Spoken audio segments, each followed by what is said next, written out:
It's possible. It's possible. All right, so we're gonna get this thing going. What is your mind really? Nobody knows for sure. Everything is reflected through our minds. And yet it's the last place on earth the average person will turn to for help. All I wanted to do was share the secret with the world. You, me, or nobody is gonna hit his life. But it ain't about how hard you hit. It's about how hard you can get hit and keep moving forward. How much you can take and keep moving forward.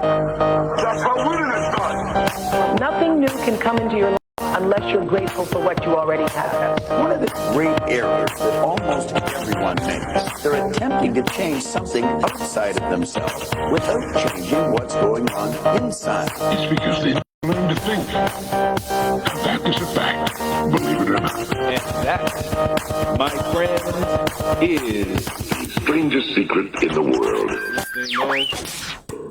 I got something to say. Good morning, everybody. Thank you guys so much for tuning in. For the ones that are tuning in, my name is Carl Thornton. I'm the host of Is This Thing On? Today, I have a very special guest in here with me. He has been in the nonprofit sector for almost 30 years. He works with the underserved population, and he links them up with competent companies that have the same values to help them survive and thrive. Ladies and gentlemen, please welcome to Is This Thing On? Chris Mann. Yeah, thank you, Carl. No problem. No problem. How's your day going, brother? We are good, man. Good. It's good to be here on a Friday morning. Hanging out. Yes, sir. Yes, sir. I'm glad we actually were able to get a hold of you. You got some pretty interesting things going on here in the community and in the Sacramento area as a whole. So I want to jump into that, but before we do that, let's get a little bit of Chris Mann. So who is Chris Mann? Well, I'm a local Sacramentan, so I love this place. It's been my heart since I was a kid. So grew up here, came through the schools here, went to college here for a bit, went away to college, and then came back home, got into the nonprofit over some life issues of my own. Nice. Got sober in 1995, and then really found an agency that spoke to my heart. So I was able to start building a big program out at Mather Air Force Base. It was a transitional living program, a pilot project for the nation. Nice. We took people from shelters and recovery homes and moved them into their own studio apartment. I operated. It looked a lot more that I looked like a community college. Okay. So I didn't treat people like they were broke, that they were addicts, that they were mentally ill. They didn't have this homelessness tag that we like to call people, as we really looked at them as people that needed an opportunity to change. So for about 9 years, I was able to work with these folks, really socializing them. Most people came from shelters and recovery homes, did really well. They wanted to go back to work, but they just didn't have the skills to socialize. So we did a lot of fun stuff around sports and athletics and leadership and networking and getting in the community and getting involved. And had a lot of fun doing that. And so I just saw people that have transformed their lives when you invest in them. Yeah. Not just giving them a place to fish for the day, but really to teach them to fish for a lifetime, to give them the skills. So through our program, we were able to give them a battery of a group of people around them. So everything from a case manager to an employment specialist to working on things like their expungements or driver's license or family issues around, child support and getting those things in place before we even sent them out. And so we were able to successfully work with other nonprofits. We had about 70 nonprofits throughout the community that were buying into this program. And so they were able to help our clients get moving with specifics. And we know that to build our lives together, we really need specifics. It can't be just throwing something at the wall and say, oh, hopefully you just need housing or you just need a job or those things. It's like, no, I need to understand what steps fell apart before I could put them back together. So when we started putting the people back together in those areas, they were able then to go get some training.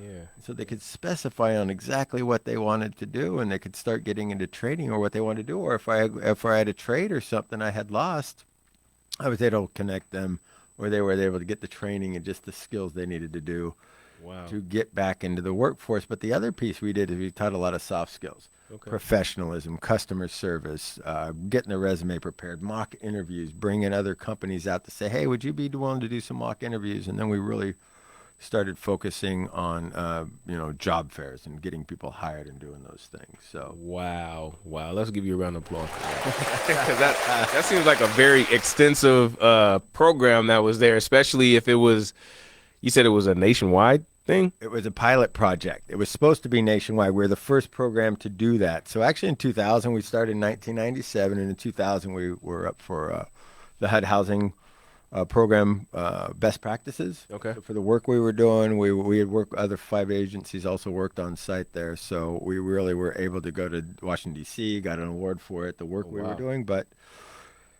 Wow. things changed. So they didn't see the investment of $25,000 or $30,000 in a client for a year to watch them transition permanently as a need.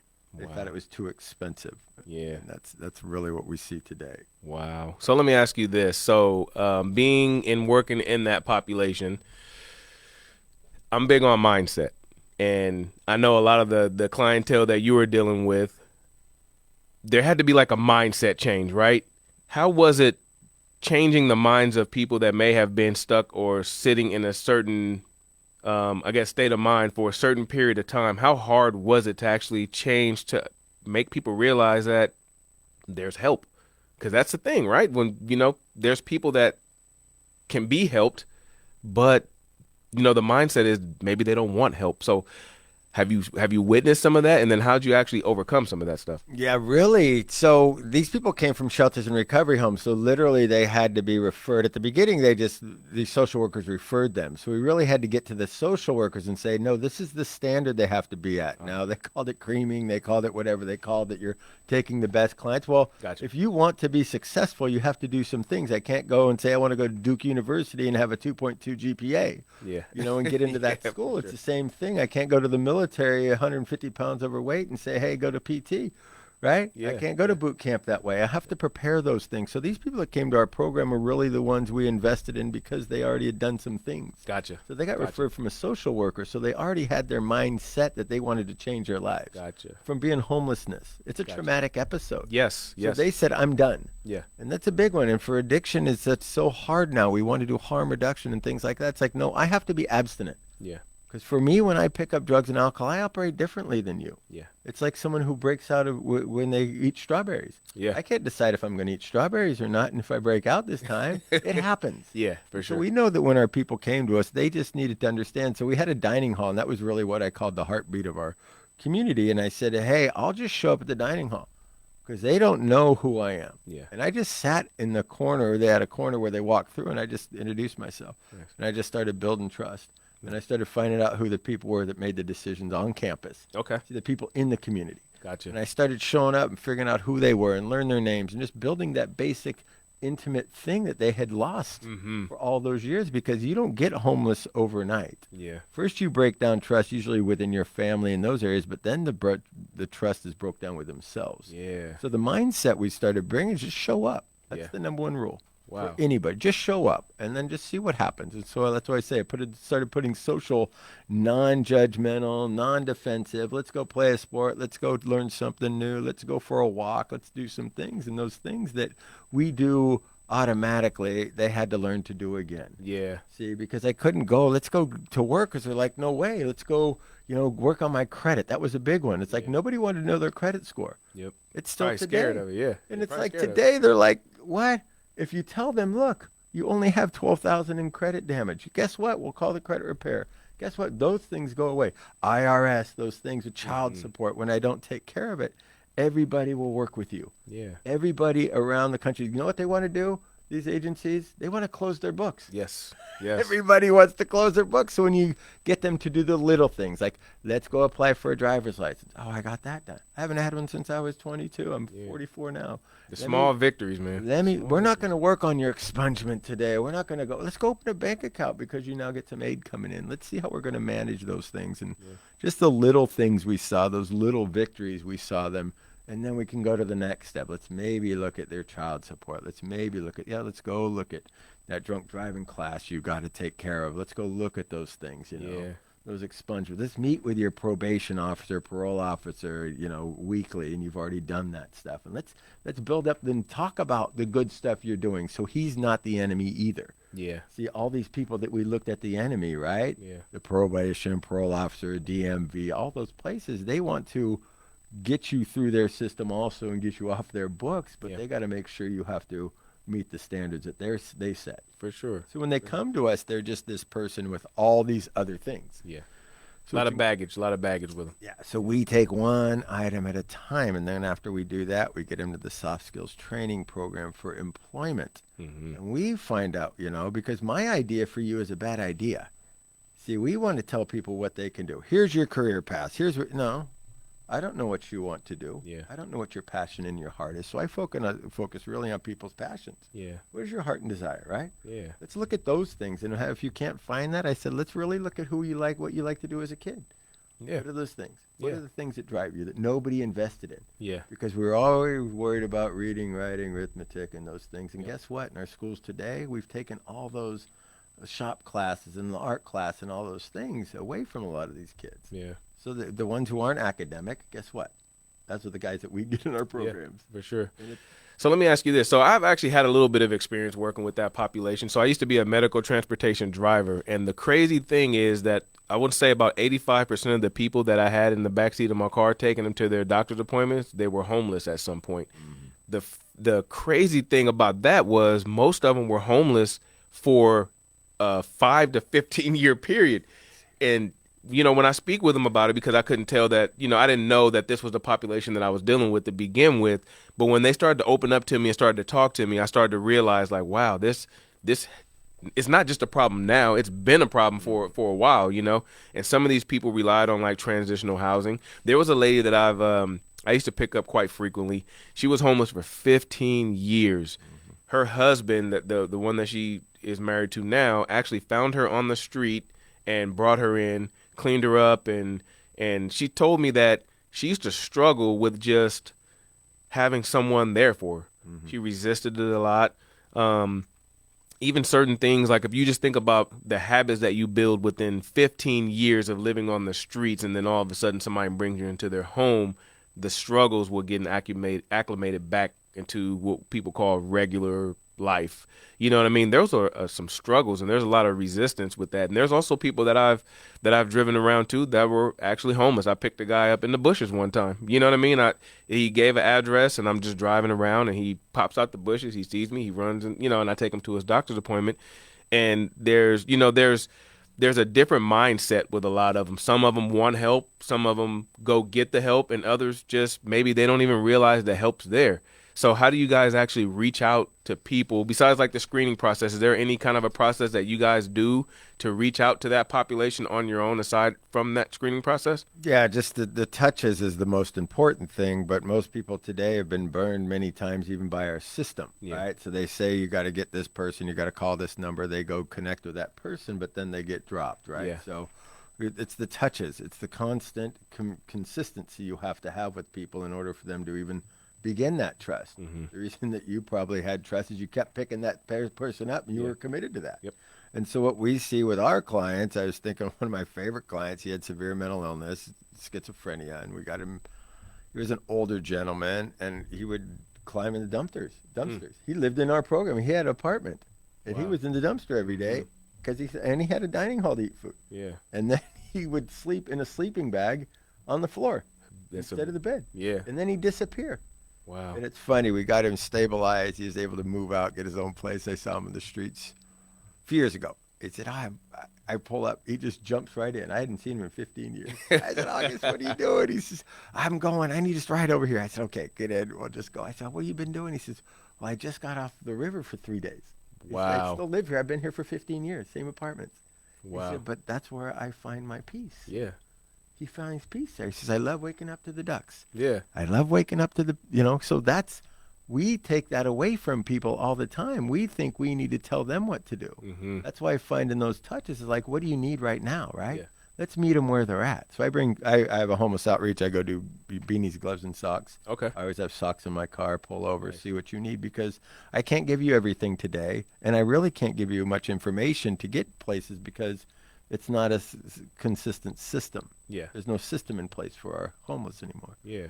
So I really try to just make the touches, and when they're ready to move, I want to be able to give them resources when they can do that. And so that's what our shelter programs can do, and they can help them start that process. Nice. To get them the services they need. But the mindset they need is that I need to have somebody consistent.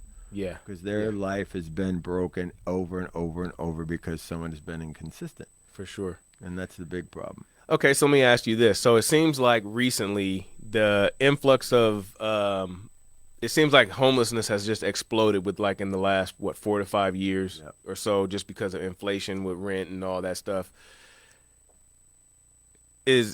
So from your point of view, has it pretty much been the same, or did you guys actually experience that explosion in homelessness? Because now you can drive anywhere in Sacramento besides certain areas and you'll just see it. You drive down Roseville Road and you just see it. It's heartbreaking. You know, it's just so many homeless people down there. There's children that are homeless and stuff. Maybe people, you know, and you can tell the ones that were maybe recently I guess kicked out of their home or whatever because they try to take as much stuff as they possibly can. Then you see the one that has been on the street for a longer time. They usually got like a little backpack and they're just kind of on the move. So have you seen that, just being as close as you are to that? Are you guys like, I'm not even sure how I'm trying to say it, but do you guys actually feel that when there's an influx of homelessness? The system's changed. So around 2008, 2009, the federal government went from a transitional living supportive services type system to what's called Housing First today. Okay. So they've done some studies to say that if we just get people off the streets, they can figure out their own way to get out of that homelessness. Gotcha. And so whatever when you pick up those people that have been on the streets for 5 to 15 years, you don't know what their situation is when you pick them up. So they may be housed now, but you don't know if it's permanent supportive. So we used to have a lot of money that went to transitional living, to supportive services, to shelters and things like that, which they do now, but they want to put people into permanent supportive housing. There's just not enough housing. Yeah. And then once they get the housing, they don't have the skills to keep it.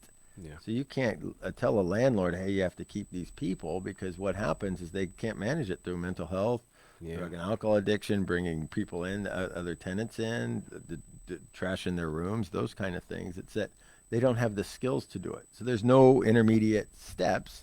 And now it's so big, there's just not enough housing. Yeah. So now you have no way to fund something like that. And with our housing costs that have skyrocketed, people need at least 3 times the rent, right? Mm-hmm. Even move in, their credit score has to be 650. Well, if I don't even have a phone, right? Yeah. How am I going to get from here to there? But now this system is just, so it went from all the different providers able to make some of the decisions themselves, is there's now a system that oversees each county in America that has to tell you who you get. Yeah. So it doesn't matter if these people are ready to go to work or they've been on the streets for 30 years. Gotcha. You know, and so there's no continuum of care anymore. That Gotcha. makes sense. So I had the pleasure of running into a guy. I forget what his name was. He's a homeless guy. He usually floats right around this area. He's from New Orleans. He's been homeless for, I believe he said 35 years. Mm-hmm. And he was just enjoying himself. He really was. Like he was like the go-to person. Like everybody knew him. He would just go to the gas stations, grab the cans, and I stopped and talked to him. We had a really good conversation. I think I gave him some gloves and a beanie or something like that, and he was really grateful for it. And I just, I think everybody is somebody. At some point, this person could have been something, right? I was watching a documentary, and it was about the homeless population in San Francisco, and there was a guy that was actually he owned like a construction company or something like that. He was making millions and millions of dollars a year. And what he said was very interesting. He said, what people don't realize when they kind of turn their nose up at me, that they're one medical bill, they're one car expense, they're one situation away from being right next to me. And that right there, I was like, wow, I had to take a look at my own life and realize, like, yeah, what he's saying is absolutely true. This guy was making millions of dollars, and now he's homeless, living on the streets in San Francisco next to probably the same people he may have turned his nose up at. Have you met people that come from a background like that, where they, some of these people could have been lawyers or doctors. Some of these people could have master degrees. Some of these people could be highly educated people, in this society, education, student loan debt, whatever the case may be. but these people weren't always homeless. These people were somebody before they had a family who loved them. What is like the family dynamic and what these people were before that you've noticed? Is there any kind of similarities between? So I have had all the populations you talk about. Guys who were business owners that lost it to their alcoholism, lost it in the '08 market crash, real estate guys, or they're in industries. And a lot of those people had really good industries, real estate back in the day, insurance, those kind of things. And when the economy crashes, I mean, they think it's them, right? Yeah. So they don't transition. They may get into their addiction or something like that. So I've had a lot of those folks that have had that. The ones that we love to work with are ones that had nothing. I had a guy who came to my program. I didn't know his story. We went out.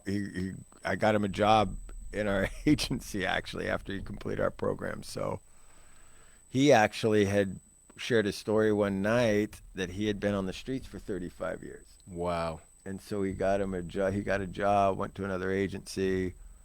He came in last year, and he was just glowing. I said, "What's up?" And he says, "I'm buying my own house." There you go. He went homeless at 15. Wow. Came out here, 35 years on the streets. Well, maybe we're talking about the same gentleman. I don't know because I haven't seen him in a while. He's a homeowner. Wow. You know what I'm saying? Yeah. So this is when we invest in people. There's steps to take. They didn't get to wake up one day. He didn't believe any of us buy into what we were doing, but when you see their work ethic, right?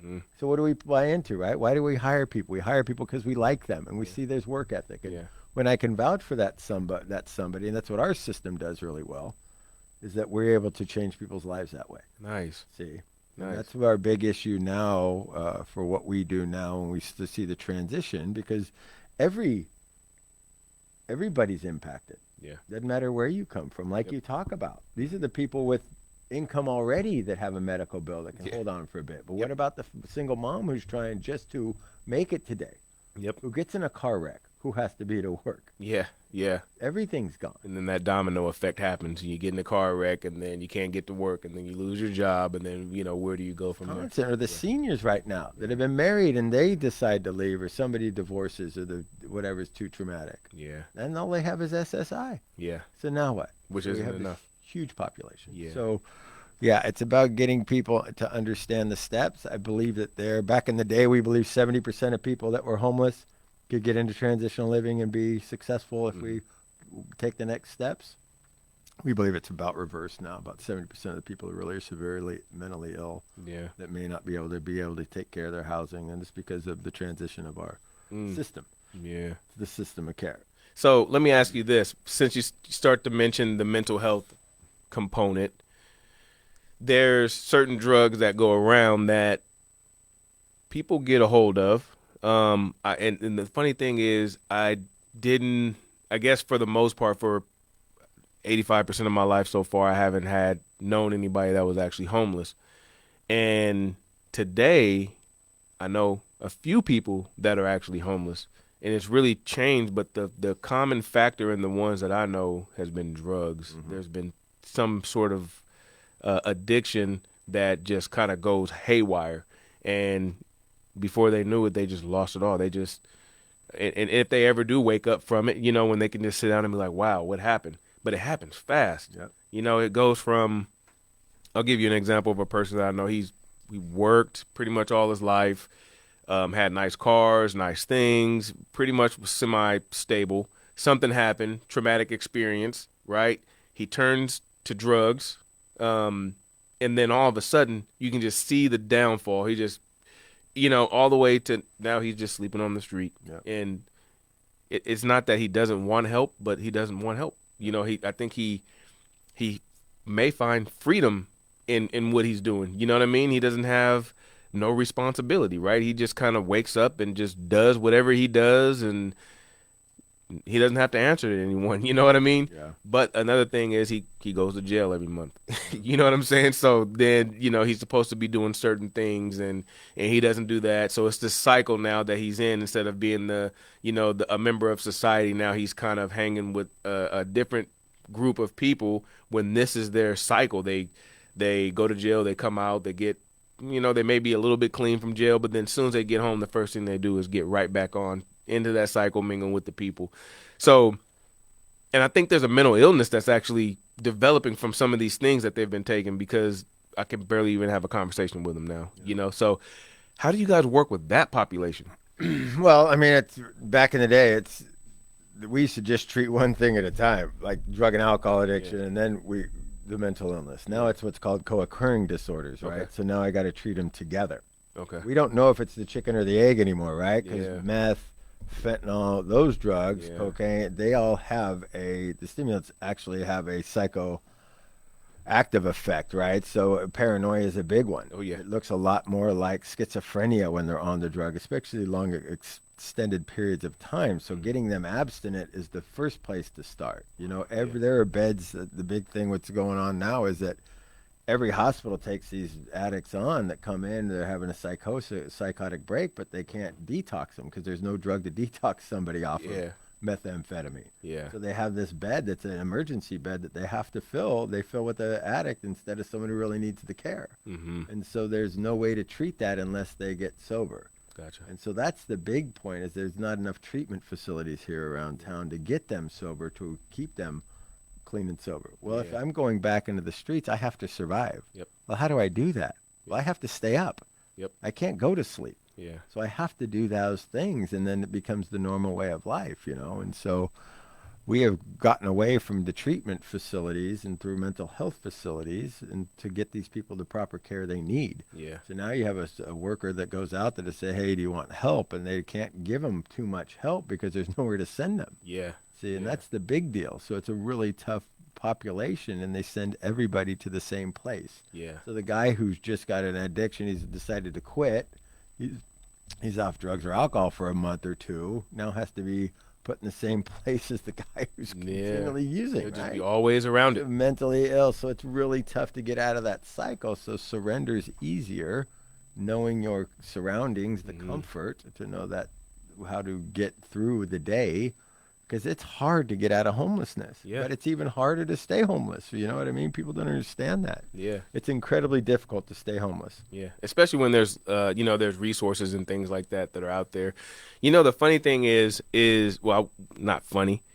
There's a lot of homeless women now. I've seen more homeless women than I've probably ever seen before in my life. Yeah. And that can be extremely scary because, number one, they're alone.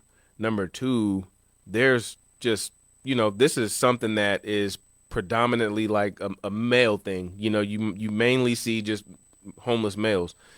And there's another young lady that I used to drive, and her parents actually lived in Rockland. Really nice family, really nice home, but yet she's out here and she's panhandling, and I just could not figure out why. And then every once in a while I would pick her up, take her to a doctor's appointment, and then I would take her back to her parents' house.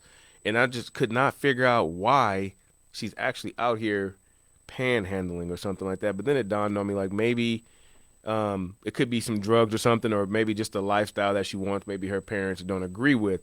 But this wasn't a bad-looking young lady, you know what I mean? And I'm just thinking, like, wow, this could be something that can turn to a very traumatic experience if she's not careful. She goes and hangs out with the wrong crowd, and there's some bad people in there, you know what I mean? Because there have been cases where I've heard stories about some of them killing each other. Some of them have guns. Somebody got shot, I think, over off a Garden Highway, and they dumped his body into the water.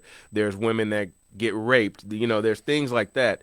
Just really scary. And so how do you guys deal with the women population? Do they get priority because it's so dangerous out there for them, or is it still like kind of a screening process and they have to wait in line? Yeah, they all have the systems, right? The big one is, we have our shelters for women. We have our safe houses, places they can go for. And there's other agencies that have taken on that calling to get people out of domestic violence and human trafficking and those things. So those are places. But the list just piles up because you can't put everybody in a place, right? Yeah, sure. So they try to get in a safe community, most women. Mm-hmm. They usually don't go alone. But like you talk about, it's not if there's going to be a traumatic episode. Yeah. It's always when. Yeah. And so, with the family of fairly healthy family, and the daughter decides to go do things that is not okay after a while, healthy families are going to say, hey, I'm going to have to let you go to preserve the family. Yep. And so the people make that decision. They think they're bad parents. That's good parenting. You have to let your kids go at some time because you can't go with because you get sick as a child. Yeah. And so this is the traumatic thing that happens in our addiction today. There's no place to send folks. And then the person who's in the addiction has to be willing. Yeah. You can't make people do anything. And so it's the saddest part. But we have shelters for women. We have safe houses. We have places that they can go, that they can get some help. But like I say, it's a huge list. Mm-hmm. You know, wintertime is much more prevalent. Yeah. Summertime, they're able to go and take care of themselves and usually find a community and do those kind of things. But those traumatic episodes happen every night in our streets. Yes. Every single night. Yeah, I can imagine. I can imagine that some of the so let's talk about this from the other side, right? So there's the homeless side, but then there's the people that actually have to deal with that population as well. And I'm sure there had to be some sort of traumatic experiences, like just having to deal with that population. Sometimes even hearing some of the stories, because some of them are like open books. They'll tell you exactly what's going on, what they've been through. They won't necessarily go into a lot of things that they've done, but they'll go into a lot of things that they've seen, what I've noticed. And so how is that on that end? Does some of that stuff like stick with you, especially if you're not able to help them?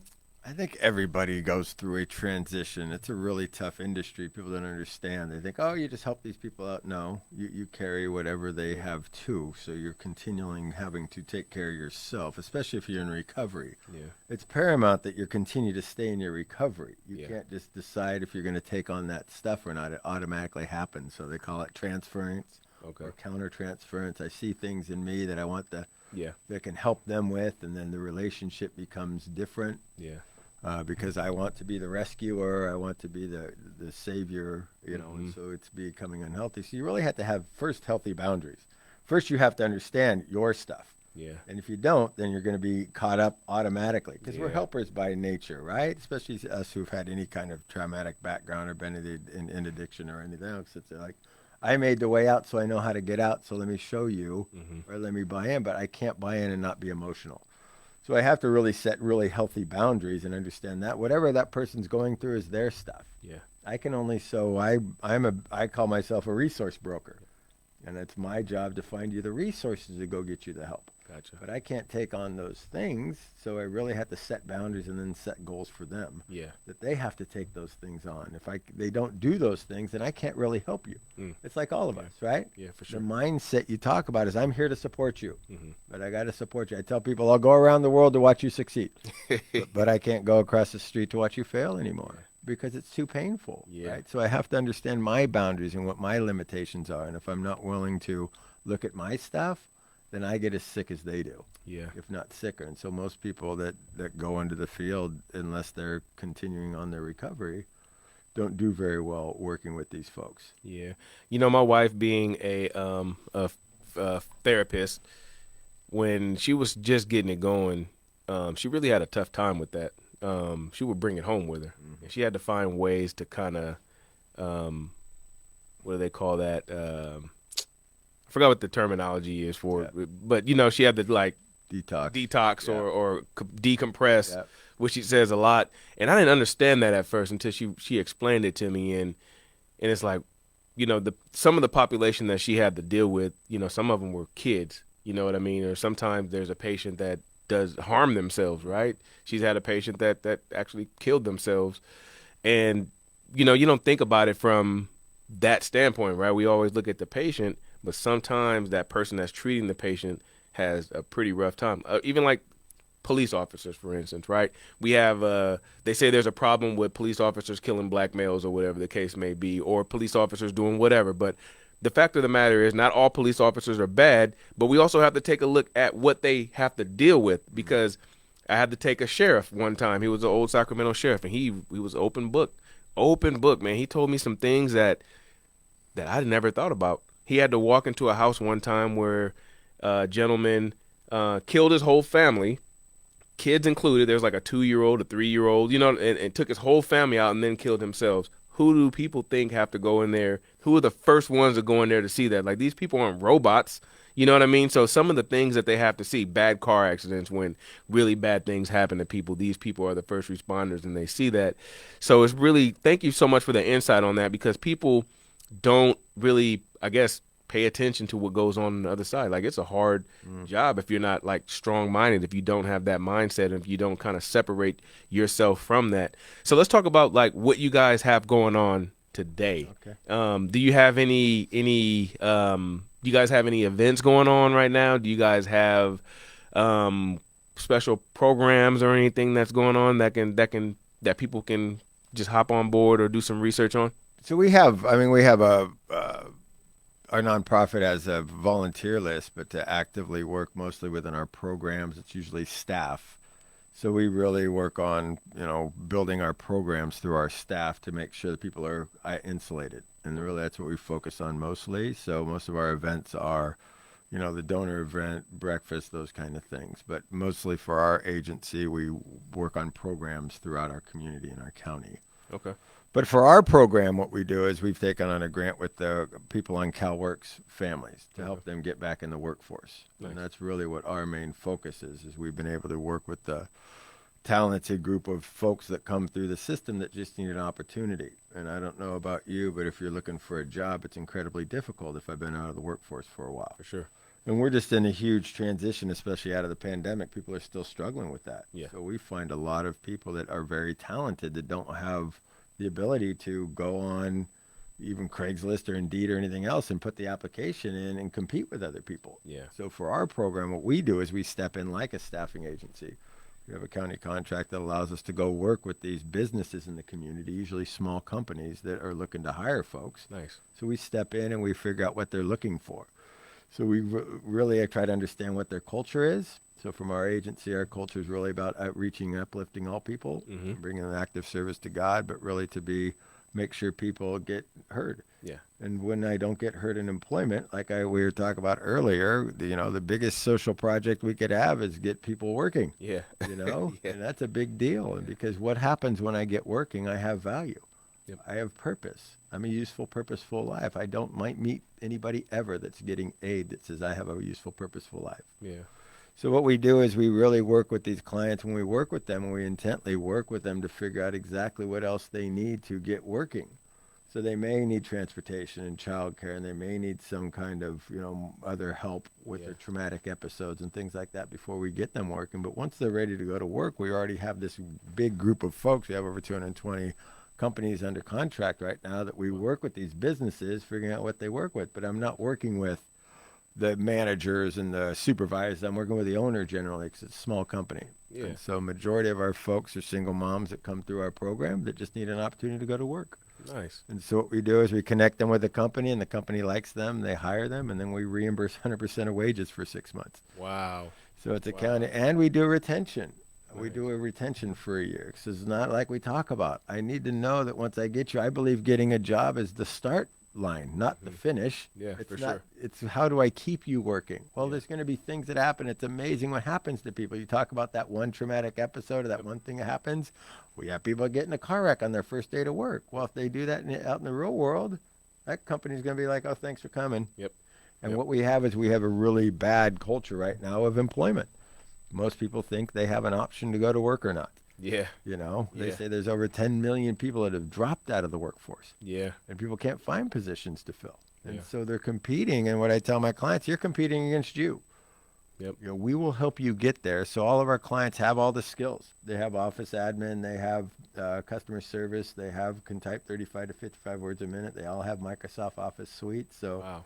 we work with these small businesses, but most people on the other end is they don't know about our program. Yeah. You know? We're gonna try to shine a lot of light on that. So if you guys are small business owners out there and you're listening to this, you need to listen to this part for sure, because there's so I guess when you guys hire some employees through Volunteers of America, right? They will reimburse 100% of what you pay them up to 6 months. 6 months for how many dollars? Is it $18 an hour? Nope. Unlimited. Unlimited. Oh, wow. So listen, if you're a business owner and you need to hire some people, I'll make sure the information is going to be here so you guys can take advantage of this, especially if you're looking to grow. There's especially small businesses, one thing that I guess is detrimental to them is they don't hire employees, or they stay too involved in it. They get burned out. They get stressed. You know what I mean? So this is a great opportunity if you're ever looking to expand and grow. This is a great program. And man, it's too good to pass up. Too good to pass up. So how long is this program going to last?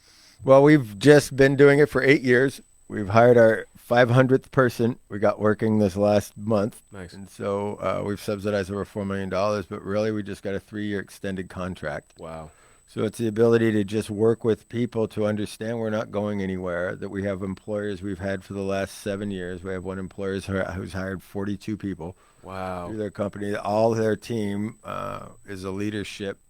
They're all the leadership team for this company now. So we really focus on exactly what the company's looking for. It's not, so I really focus on business side, and then I'll find the clients. Nice. So it's an incredible program. It allows us to meet the needs of our business community and also the clients that we serve, because we want to make sure, I mean, everybody we meet in our systems generally have a bad experience about work. Yeah. There's something. Everybody took a bad job somewhere. Oh yeah, for sure. We just did. So when we focused on the cultural competency of the business, the same values as we have, the ability to reach people where they're at and then walk with them to success. Yeah. We want to turn their jobs into a career. We always tell them, if you get working, you get to decide when you leave. How many people ever hear that? Yeah. It right? doesn't happen. Yeah. There's always going to be that thing that says there's going to be something in my life that's going to get me canned here. So we don't worry about so much about, I mean, if we work, if whatever the company wants, backgrounds, drug testing, those kind of things that are important to the company, we make sure those things are taken. So we vet all those clients to make sure they're the right fit.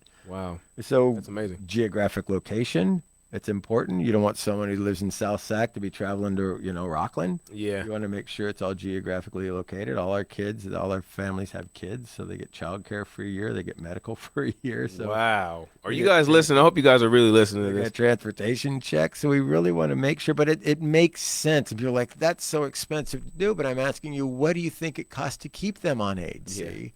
It's cost us a lot more as a society to keep people on. I do it also because I'm a taxpayer like you. Yeah. And I think it's important, not because we get to save our taxes as much as it makes sense to invest in the person. Yeah. I don't have the jobs for you, though, but I know how to get you to the jobs. Yeah. So I have to be willing to look outside the box of who's out there that wants this program. Yeah. So if someone wanted to join the program or wanted more information on the program, how would they be able to reach out to get more info? You could call our number. I'm Chris Mann. I'm at 916-706-3017. And reach out, leave a message. We will come to meet you next week. We meet businesses on site. We don't take a phone call, decide if it's a good fit. We come and visit you. We want to see your company. We want to see exactly where you're located. We want to see where the person's going to sit or stand or operate, whether it's in the warehouse. We want to meet some of the people they're going to work with, because we are good at what we do. Not to brag, we believe we want to see exactly who you are and what you're trying to fill. And I think it's a competitive edge because we're investing in the long term. I'm not trying to get anything. I'm trying to give you something because I believe that our clients are worth investing in.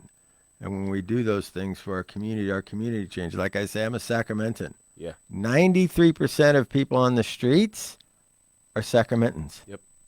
The stat's staggering. So it's really does me well to know that this, like I say, single moms that go back to work, they get to go home and bring their kids a check, and they get to feed the kids. And our average wage last month was over $20 an hour. Wow.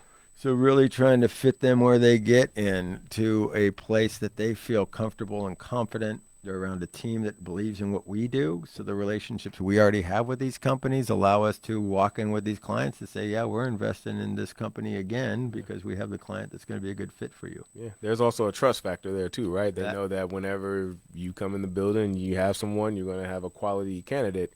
So if there was, okay, let's talk about the people that you actually find work for. Is this a formerly homeless population, or could there just be somebody that just maybe needs some help? Could they reach out to you the same way and get, that job workforce training to get placed? We don't have that yet. Ah, okay. Gotcha. So we don't have a single young youth program. There's funding and programs out there that do those things. We don't know if anybody does the placement as well as we do. It's really about placement, right? I can train you up. And we saw a lot with our big charters programs and all these other schools that had certification programs, they get them trained up, but they had nowhere to place them. Yeah. Gotcha. It's important that you have places for someone to go. Gotcha. And so we don't work with those other populations. I give them resources for places to go, but we don't have those other grants. That's our goal coming up in these next couple of years, is really to expand. Like us too, we got killed by COVID. Yeah. Our programs were shut down, and we had to go. I mean, I lost staff and everything else. We're just growing again. Gotcha. But the really cool thing about our business is, as our retention person Carmen goes in, meets the company after they get work, and make sure the client's doing well, and then we usually bring them a check. Wow. And that's always nice, right? Yeah. We pay them the 100% of wages of what they're looking for to offset those costs, and it's a risk-free almost. Yeah. You know. Shout out to Carmen Meeks as well. She's in the building over here. She's waving. There she is. She's the ultimate matchmaker. So let's rewind a little bit. Let's talk a little bit about COVID, because that was a time where the country, everything changed. The world changed, especially for business owners. Some businesses went out of business. Some business owners started their business. Some business owners thrived. Some did not survive. You know what I mean? So let's go a little bit back into what COVID looked like for Volunteers of America. So we struggle like everyone else, because we're trying to figure out how to get more people that are coming into our system, because that's what we saw. COVID shut down a lot of people. It means when the COVID started lifting, the people that had those rent subsidies and those kind of things, those go away. They don't have a job. They go homeless. They have all these situations that happen. So for us, we've taken on a lot more programs, a lot more shelters and things like that to help people, a lot more housing programs. So, but for us, and losing staff and figuring out what the next steps were, is that we wanted to make sure that we were doing the work that we were supposed to be doing anyway. Yeah. And that's getting people lifted up and moving them to the next phase of their development. So we're really focused the next few years is getting the workforce development piece up and thriving, so we can help all populations. Nice. Like I say, the shelter population compared to transitional living is much different. Shelter populations are someone that's really acute. They get to stay there for like 90 days, compared to transitional living. They get to stay there for up to a year. Okay. And so that's a big issue, is that how do you work with somebody who's just transitioning and trying to get them housed and employed, all in that very short period of time. So that's a big struggle in our community today. But as far as moving out of COVID, we just saw the transition with a lot of our business side, is that they love our program because they just survived. Yeah. They just are very jaded about what happened, because they had a bunch of staff and they had to lay a bunch of people off, and now they're coming out of it, and now Nobody wants to come back. they can't do certain things that they want to do, and nobody wants to come back. So when we step in and say, hey, we can help find those folks that you're looking for, we tell people, these are the people you'd hire anyway, but you just know they were out there. Yeah. See, the same fear of people that are trying to get working is the same fear of our businesses. When I have been out of work for a while, I'm not real confident. Yeah. Just ask anybody, you know, or I've taken job after job because they're short term, or my kids get sick or something else, I lose my job. So I don't have a lot of confidence. On the business side, I've gone so long with trying to find somebody in a position. Office admin's a really good one. So they get 30 or 40 resumes. They call 30 of those people, and they don't even know who's calling them. Who is this, right? So these people they're just fishing. Yeah. And so what we do is when we step in, we make sure it's a really good fit. So they're jaded unless they could, because I've talked for 45 minutes to a guy that said, I don't believe your program's true. Yeah. I mean, it's what's the catch, right? Yeah. It's too good to be true. Yeah. You know, the truth of our program is if you like them, you keep them. Yeah. You hire them a minimum of 32 hours a week, and we'll keep them on. You keep them working. We'll do retention for a year. Our retention rates are over 80% right now. Wow. To keeping people working. So we have a great success with that program. And so we want to make sure that we are investing in a succession plan. Yeah. That people can continue to work and thrive in those systems. And so our communities, we just try to get the information out any way we can to help every environment. So we can work with any business outside of 10 miles of Sacramento County. Wow. Okay. So let me ask you this: the evolution of that program. Yeah. I know you spoke a little bit to it about the workforce thing, and it was a development, right? Yeah. Okay. So where's the evolution going to come from, and what do you see maybe in the next 5 years with the homeless population, and then what you guys have going on with the small businesses and things like that?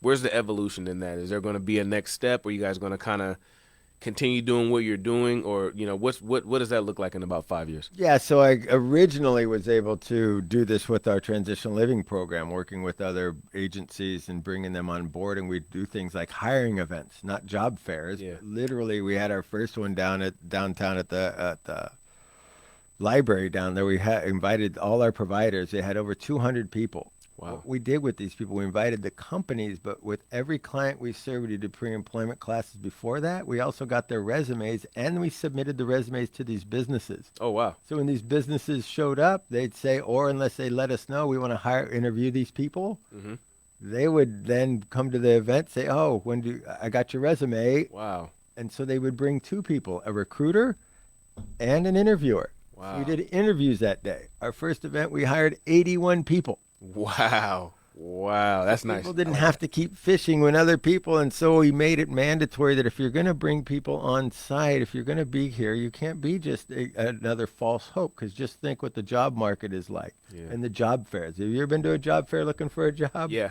It's a recruiter. You're not meeting the hiring agent. Yep. They don't care. They're getting paid regardless. Yep. They're just marketing another event. They want to get their name out. They want to check the box. And so we know that you have to be intentional. Yeah. I tell people I'm a sharpshooter. I don't shoot a shotgun. There you go. I am specific. So when we work with businesses, we make sure you are intentional about hiring. Like, oh, we may want to hire somebody. Well, we'll walk with you.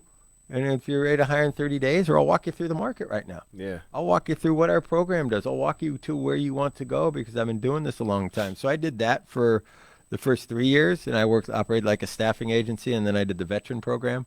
Okay. I was able to work on those guys, got about 150 of those guys working in the first year. Wow. Vets, really, because they have an incredible, what's called MOS, is their ability to have their technical skills. Mm-hmm. And they were homeless, but they were able to get benefits, and they get stabilized housing, and then they were able to get work. And I saw if we can offset the cost of anything for anyone, that will help everyone. Yeah. So we use tax benefits, we owe tax credits, we use any kind of subsidy through your community if you work in an industrial area and you're looking for hub zone clients or any of those kind of fields. We talk about all those things. Wow. Well, I don't talk about your funding or how you're going to get people, that kind of stuff, but we can figure out exactly what you need to do to get bigger and help sustain your business. Wow. That's wonderful.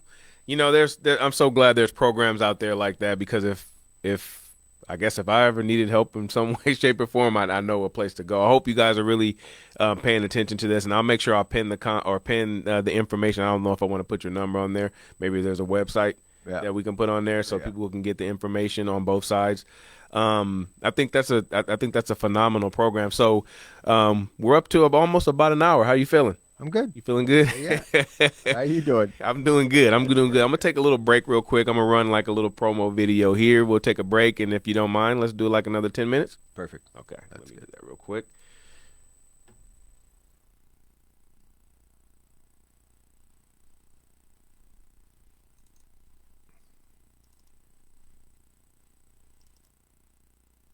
What's going on outside of you is nothing compared to what's going on inside of you.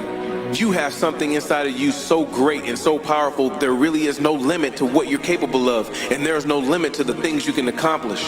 But you have to be willing to take those first steps. Just like when you're a baby learning to walk, you failed your way into success with no fear of judgment, no fear of criticism, and no fear of failure itself. When you fail, what did you do? You got back up, and you fell again, and you got back up. And each time you fell, you got one step closer to the goal, which was being able to walk. And it didn't matter how you got there. You started off not being able to lift your head, but you did. You got stronger. You learned to crawl. You learned to stand and walk, and then eventually learn to ride a bike. We didn't go through all this as children to become adults and stop using the special gifts that God gave us at birth. Come on, think about it. There were a whole lot of other competitors trying to get here at the same time as you, and you won. You're a winner. You're 1 in 400 trillion. You have a better chance of winning the lottery 5 times than you are being born on this earth. Yes, you are special. You need to wake up the giant within and go get it. And it doesn't matter how old you are. It doesn't matter if you don't have any money. It doesn't matter if you've been beaten down. It doesn't matter if you're depressed. It doesn't matter what happened yesterday. The only thing that matters is what you're doing now and what you're going to be doing from this point forward. You can have the health. You can have the love. You can have the wealth. You can have the cars. You can be happy. You can be successful. And you can be free. You can have anything in this world. And no one is going to give it to us. We have to take it. And it starts by taking the first step, which is making the decision to change it all. So you now have to ask yourself the question, have you had enough yet?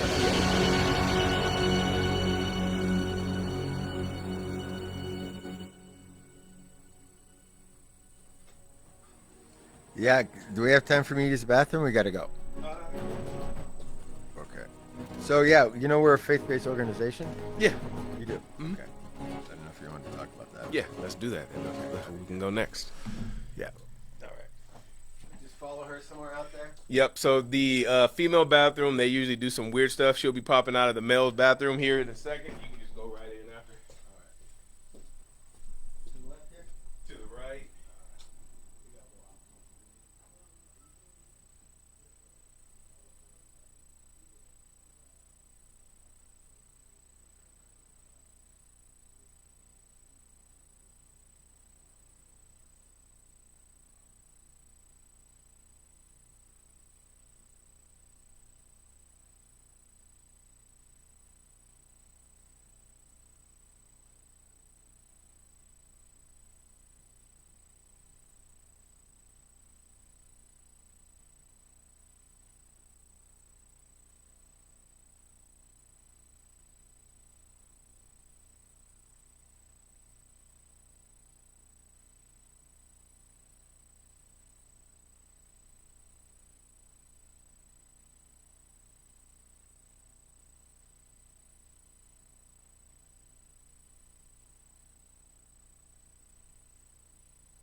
How do you think it's going so far? Pretty good? Very natural. Whenever I'm even doing interviews with people, they're talking and I'm already thinking, oh my gosh, I need to ask this question about this one thing. But in my brain, I'm thinking that I'm not paying attention of what they're saying because I'm in my brain, again, is thinking about the questions that are coming, the questions I want to ask and I don't want to forget.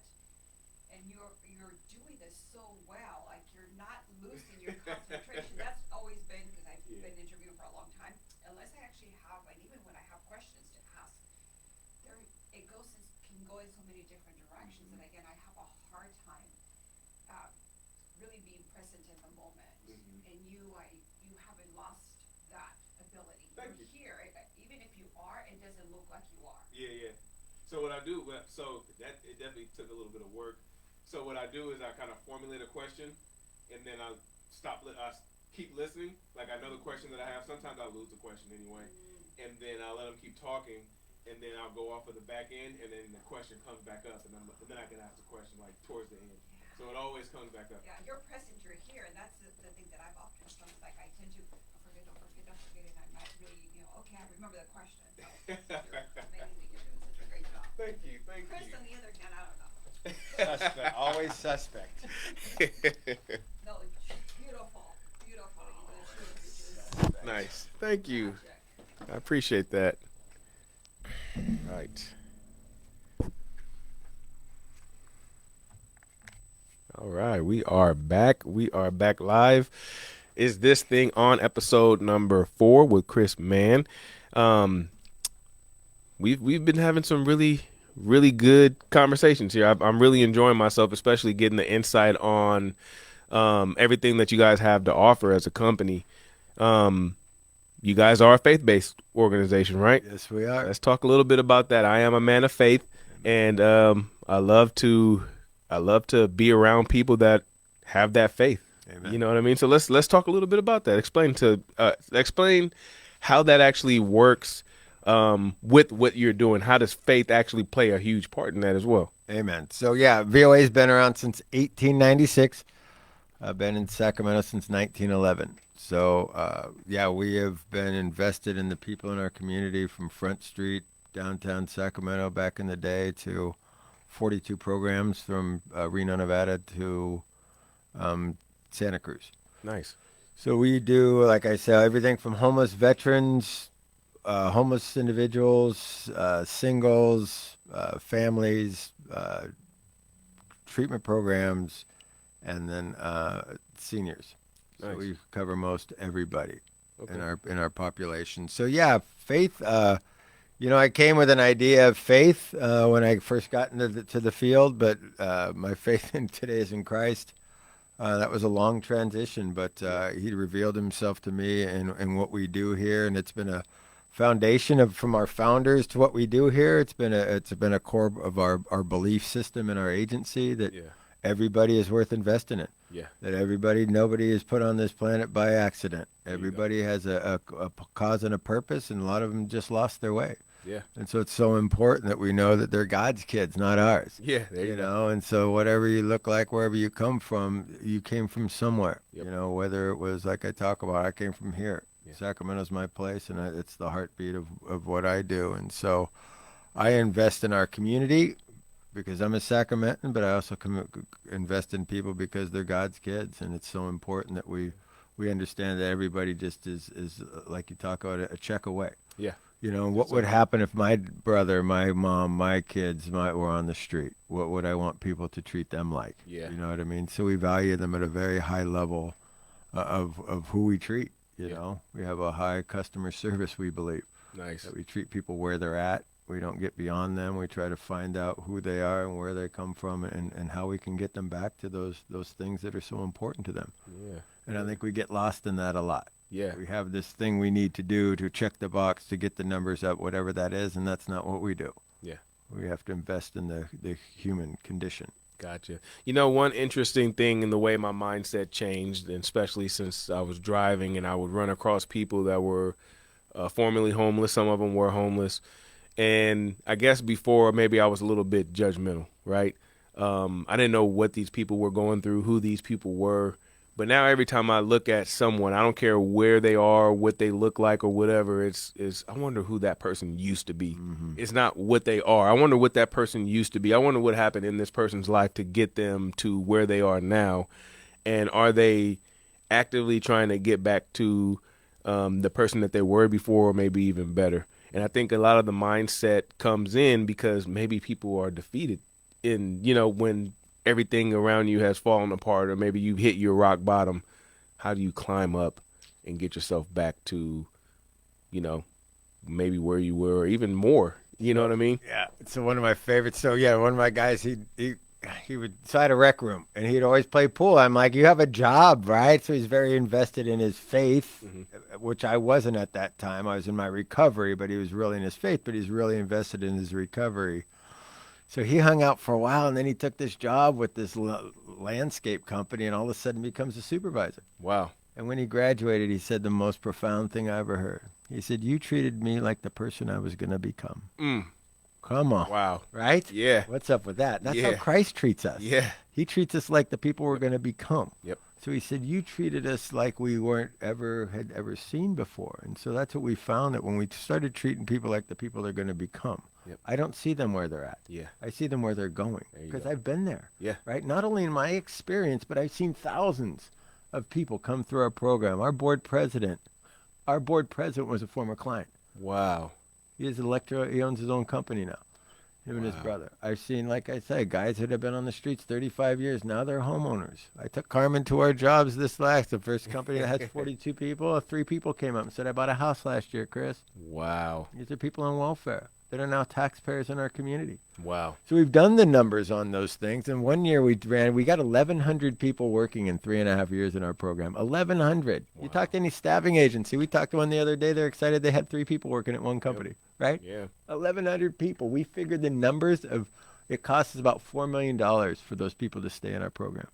Their taxable income, $19 million. Wow. Right? Yeah. So this is really what we see is that it's not only, if you want to just talk numbers, financially this makes sense. Mm-hmm. But it's the value of what those people become. See, that's all we're invested in. It's the kingdom. Yeah. Really what Christ would have us be. And so we really try to partner, and one of our big issues is partnering with more of the faith-based community. How do we get out into your community? You have certain areas that have lots of people in your congregations that need our service. Yeah. You just don't know that. You have lots of people unaided. They're scared to go back into the community. Yeah. And you can't help them. You're only limited to your church or wherever your mission field is. Yeah. And everybody has a piece in that. And so my faith has been strengthened every day. I meet a new client. I meet a new professional like you.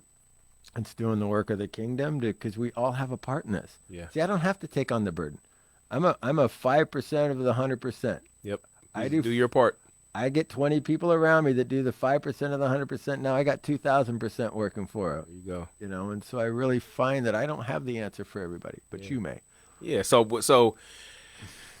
there was a time in my life where I didn't have a whole lot of faith, right? Mm-hmm. And I realized when I was down at my lowest point, some of the smallest things meant a lot. I remember vividly the birthday that I had when I was going through my terrible time, when on Facebook people were saying happy birthday, happy birthday, happy birthday, and I got like 50, 60 happy birthdays on there, and that meant everything to me.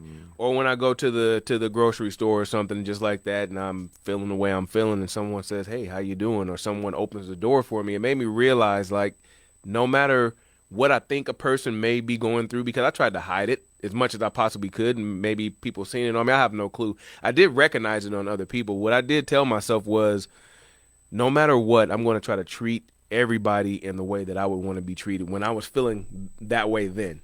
So every time I'm running into somebody else, I treat them with the utmost respect, like they're paying my salary. You know what I mean? I treat them with the utmost respect. I don't care where they're coming from. I don't care what they've been through. I don't care where they've been, any of that stuff. And you know what? I realized that sometimes you actually see a person light up when you say, hey, how are you? Amen. Or, ask them how their day was and actually really care about it. You know what I mean? You hold the door for someone that has been having a bad day. You tell somebody to have a good day when they've been having a bad day. And, we have 24 hours in a day. And what I try to do is not hold on to something. I don't try to hold on to a moment longer than I need to, right? Especially a bad moment. The good ones, I'll try to hold on to that forever. The bad ones, I get rid of it. But everybody's not like me. Some people hold on to the bad stuff all day long. And if I can help someone get out of that just by holding the door for them, just by giving them a couple of bucks, by saying how you're doing, having a conversation with someone when they haven't talked to anyone in a long period of time, or someone that even cares, like, that's a big thing where people don't actually have conversations with people anymore. You know what I mean? So I commend you I really do commend you for what you're doing. And, to ask you this, so before you had the faith, what actually, I want to say, introduced you to the other you? So I had Pastor Kevin Brown on yesterday, and what I just described was me introducing myself to the other me. I wasn't like a bad person or anything, but there was a person to me. When you say Jesus revealed himself to you, usually that's kind of showing you the mirror, like, hey man, you're better than this. You can actually make a difference here in the world. What was that moment for you? I was just thinking about that. I got sober. I literally jumped out of a speeding car and stopped and beat up. Wow. These dudes were assaulting me. So woke up in detox. Wow. My dad had got sober 2 weeks before I did, but I remember going to a meeting and this guy said, I was physically beat up 3 days after I got was in this meeting. I was in the club, and this guy comes. He says, you don't look so good. You know what happens when you're an addict like me is your ego recovers quicker than anything. So I told him I'm not that bad. Yeah. And he made a commitment. He says, if you got $5.50 because you got to get it to buy this book. And I knew if I bought that book, I couldn't plead ignorance. But what happened is he worked with me every week, and I call him every day, and I work with him. And I remember one of the most profound things is I was leaving a meeting, and it's just like, you know how those spiritual moments are just like that happened yesterday. Yeah. It was a rainy day out, and I was leaving, and you never feel good. People think that once you get sober, it's going to be great. You have to find a new you. Oh, yeah. I lost 50 pounds my first year. I've always been in the gym. I have a lifestyle that I love today. But he said to me, I gave him a hug, and I said, hey, thanks. And he said, you're worth it. And I turned around, and I said, what'd you say? He said, you're worth it. And I said, you've never said that before. And he says, I've been telling you that for a year. Wow. So I always have to remember that also, that even though that person may not accept that that moment, I have to keep telling them that, because how many times have we had it says I have to have ears to hear. Yeah, So I have to keep telling people about who they are, who I see in them. Like you talk about that, and maybe they did it the other birthdays too, to say, hey, happy birthday. But you weren't hearing it. Yep, exactly. And what we forget about is that I need to keep not only to you, but to myself. To value those people over and over and over again. See, I always tell people, I work with the people who are ready. You know, it's easier, but I continue to go back to the people who aren't. Yeah. Because I don't know who is. And I always try to introduce people to other people. So I've had a lot of fun in the last year taking guys who've never been back into prison, that were in prison a long time ago because they thought they'd never get back in there, that we got to go into Mule Creek this year. I've got to taking guys that are into, you know, faith places they never thought they'd be able to go to. Wow. And so my faith just gets strengthened because I'm invested in my faith. Yeah. And that's what happens with us when we don't. But when that moment happened, I just really started going, wow, there's other people that have put the work in for me. Yeah. See, I followed the plan because the 12-step program works. I know it does. But it didn't get me to Christ. There is Celebrate Recovery now, which is an incredible program for the faith-based follower. But really to be able to find this, there's a bona fide plan for all of us. Yeah. Whatever you're seeking. You just have to find the right teacher, because you could be taught the wrong things too. And so I just always invest in my faith. Yeah. Because God will lead me where I'm supposed to go. Yeah. But that will lead me to be uncomfortable. Yeah. Don't think you're going to go into a comfortable place. You have to ask him, send me. You don't ask, you know. Yeah, for sure. And definitely, I mean, there are definitely going to be some sort of attacks, not like physical attacks, but you get the spiritual attacks and things like that. I really remember, I guess, on this journey when I made the decision. So I was, I made the decision. So I'll even talk about what happened. So I went through a divorce, and it was just, I thought that I lost everything. And it was one of the, I guess I wouldn't take it back, because that's where I gathered the most strength, right? People don't realize how strong they are until after the fact. Like, there's people dealing with a whole lot of stuff right now, and they're still here, and they don't understand that they're strong and they're survivors. You know what I mean? Amen. And sometimes you actually have to point that out, not only to yourself, but sometimes you got to let them know, like, listen, you've been through this, and this, and you're still here. Amen. You're a survivor. You can change the lives of other people just by telling people your story and telling people that you can do this the same way I did, or the same way you did, or the same way, you know, anybody has. And I think that's where the faith comes, because now we put ourselves in this position where we have to actually spread the things that we've been through to try to help other people that have been through similar things. Like, the people that you relate to are different from the people that I relate to, and the next person and the next person. But as long as we take on that responsibility, I think we can all meet somewhere and make this world a better place. And you start by pretty much changing yourself. And that right there is one of the things that once I realized that I needed to change myself, I can't change anyone else. I spent a lot of time trying to change people, you know, and you can't do it. You just can't. The first person that you can change, the only person that you can change, the only person that you should want to change is yourself. And if you change yourself, believe it or not, you actually change the world, right? Because you're a part of the world, right?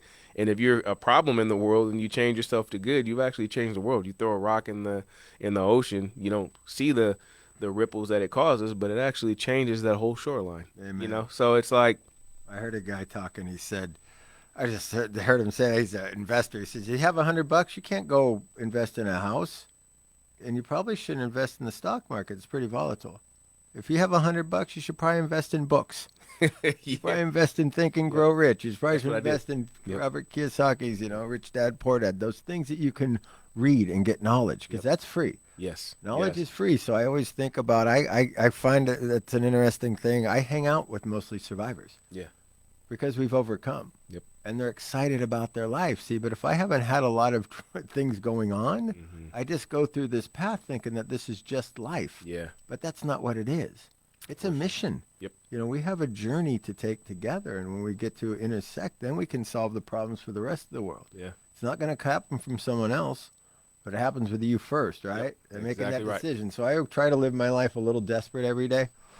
Desperate to find something new, always say yes and find out who's out there, because God will put those people in front of us. Oh, for sure. But unless you decide that whatever, show me 5 people you hang out with and I'll show you your character, right? Those kind of things they Oh, talk yeah. about like Oh, yeah. that. So Yeah, if for you're sure. hanging out with those people that are bringing you down, they probably aren't the people. Yeah. Like you talk about, those things that hurt the worst are probably the greatest asset. He's just trying to get your attention. Yeah. And sometimes when you actually pray for things, you go through the opposite, right? Because you're getting built for that. Amen. If you want strength, you're gonna be put in situations that make you weak. I love Jeremiah, and they're trying to bring him down. Come on down here. He says, I'm not done building yet. And so you have to go into the inside to figure out what that is. Yep. And so there is lots of help out there for you. If you're homeless and you need help right now, 211 you can call and get connected there. If you are any kind of drama or domestic violence, there's lots of programs out there that are willing to help you. But a lot of that help happens because you say I'm done. Yeah. But you have to say you're done, and that sounds like that's what you said. Is I was done. 100%. It doesn't feel like it's good. Yeah. I sat in the car for an hour before I went into my first meeting. I was like, it's not that bad. No, you almost died, right? Yeah, for sure. Yeah. And so I really realized that my ego always recovers, right? So if I humble myself before the Lord, then life happens. Yeah. You also have to really take control, right? So I can say that over that time where I was depressed and all that stuff, I made a conscious decision to not pick up any smoking or not smoking. I picked up smoking cigarettes. I did do that, but I made a conscious decision to not drink or do any drugs or anything like that, which probably was one of the best decisions that I made. But then I got addicted to cigarettes. And that right there, I didn't think they were that addicting, right? But they are extremely addicting. The craziest thing was I used to hear stories about people that were trying to quit, and they would throw a pack out the window and go drive right to the store and go get another one. You know what I mean? And I really experienced that. And not only that, it was to the point where I would have to like hide a pack of cigarettes, or I would try to do things to help myself quit. And it wasn't until I actually asked and made a decision that I was done doing these did I get a plan. Yeah. And the plan was a simple plan. And, I tell people all the time, what do you think your ideas come from? They're not of you. You know what I mean? Especially with your thought process, what you're feeding your mind, your ideas come from someone. We know exactly where they come from. Yeah. And I got that. I got the process, and I just followed it. And you know what? I stopped smoking cigarettes right then and there. After I followed the process, I didn't want them. I haven't touched one since. I haven't counted how many days that I've actually not had one. You know what I mean? So once you really make a decision to do something, you'll get the blueprint. You'll get the plans. You follow the plans, and before you know it, you're over and done with it, and you don't even worry about it anymore. Then you move on to the next stage. Did you have something similar like that when – okay, let's rewind just a little bit. So when you made the decision to make a change, did you get a plan, and then you just followed the plan? It's the craziest thing, right? And then I kept grabbing other people's plans, right? So first I wanted to lose weight. I wanted to play soccer again because I for me, as an addict, I was blackout drunk too. That's why I became an addict, because I was scared of blacking out again. Think of that. Yeah, You're scared of your own drinking because you black out, and I knew where I figured I'd wind up dead and not wake up one day. So I was an addict so I could offset the blackouts. Yeah. So when I got sober, it was painful. It's not good because there's everything you ever rely on is gone now. But God has never put back the obsession or a desire, anything to drink again. That is crazy how he moves that. And if he can do that, he can do anything. But then after about a year and a half, I wanted to get back in the gym after I lost my weight. So I found my mentor today, who showed me exactly how to bodybuild. But so he calls me, but it's painful. He said, go work out in the gym for a month if you can go. He said, I'll give you your diet plan. And if you're looking for a diet plan, go online. They're all over the place. Yep. But he actually faxed me a diet plan. No, he wrote me the diet plan, and then he'd fax all his other ones. He said, stick to that diet plan. So I showed up. He said, okay. I called him on Friday. I said, I did my month of training. I stuck to my diet plan. I said, now what? He says, I'll see you at 4 o'clock on Monday. I said, I got to work. He said, oh, no. 4 a.m. So for the next 3.5 years, I did exactly what he told me. You train like a bodybuilder, you eat like a bodybuilder, and all those things. And so I had to invest that heavily. And I don't think anybody can half-step their life in order to get the results they need. Not they want, the results they need to live the life they're supposed to live. And so when you do those things, you get other things revealed to you. And I don't think it happens before that, because you have to have some discipline. And like you talk about, what happens with that thought? Well, it absolutely comes from somewhere else. I built 7 programs. I had a homeless program that I made a soccer team. Wow. Watching ESPN. Wow. One night. Yeah. And I took him to D.C., and I sent a guy to Milan, Italy, who was a level 4 inmate. Wow. And I coached in Brazil the next year. Nice. And it's coming to so one of my former clients, players, she's now the national director, they're coming to America for the World Cup this year. Wow. You tell me. I'm going to give you that. Because that's amazing. And even, I was telling Carmen as well, I had a conversation with a colleague of mine. We did a podcast, and she mentioned to Carmen, and the first person that came to my mind was this Carmen over here, right? And I didn't know, I forgot we were even friends on social media or any of that stuff, right? And then all of a sudden, probably about, I think the next day, she reaches out to me on social media. And I'm just like, wow. And then look, here we are. Look, I mean, it just that quick. And it's been a blessing. Thank you so much for reaching out. Thank you for joining us. It's been a blessing so much. I'm just blessed. Always grateful. Amen. Always grateful for the opportunities. Amen. You know what I mean? And just to be around great people. So I really thank you so much for your time. Is there anything that you would like to close with? Is there any shout outs that you want to give? Any more information or anything like that? Well, I just certainly want to shout out to my beautiful wife, my 5 kids. So, it's just an incredible journey.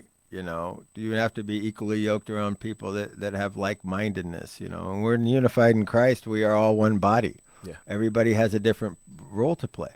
But if you don't show up for those things, you'll never find out what God has for you. For sure. So surrender is the biggest thing. You have to ask for help. That's the number one rule for most of us hard-headed people. And, and your paths will be made straight, Yeah. So people are telling you, hey, maybe you need to look at that stuff. It's probably time to look at that. Yeah. If the pain becomes too great, you usually make a shift. But we like to say it's shift before you get there, Most of us don't, but yeah. So that's really so I really appreciate your ministry and the work you do. Yeah. This is, it's incredible, but yeah, to sit amongst greatness is always fun, because we all have greatness in all of us. Yeah, but this is what strengthens us. Yeah. It continues the ministry. The days are good. They're always good, because God always puts the right people in front of us. So thanks for having me. It's crazy. And before we go, I want to add one thing. So 2 weeks ago, I told myself that I was going to, each one of my days, every single day is going to be better than the day before. And, the crazy thing was, besides like a couple of days ago, I forgot what happened. It wasn't a bad day or anything like that. But that's really how it has been happening. You know what I mean? I've been interviewing some amazing people. I've been around some amazing people, having amazing conversations, reaching people that I never thought I'd be able to reach before, accomplishing things on a daily basis that I really didn't think I would accomplish. And it was all just from making a decision. Amen. And saying, hey, okay, each day is going to be better. And, when you believe in God, you start to understand that the greatest day can even be topped by a day better than that. There's no limit, right? So I just take the limits off. I take the caps off. I take everything off, and I just try to live with no limits. So, again, thank you guys so much for joining me on the podcast, episode number 4 of This Thing On. Is This Thing On? I got a special little video to close out, and then we'll see you guys on episode number 5. And I also think I'm going to be doing a sports show tonight.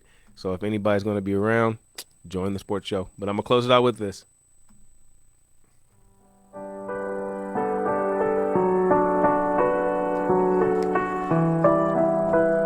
Not bad, huh? You have fun? Yes, sir. At some It was point, a being a pleasure. human being catches up to us, and the six So these are the little basic fears will videos creep I've been up out of doing. nowhere and rock our world. The one I want to speak to you about today is one of the main fears: the loss of love or the loss of a loved one. At some point in our life, we will experience heartbreak and lose people we love.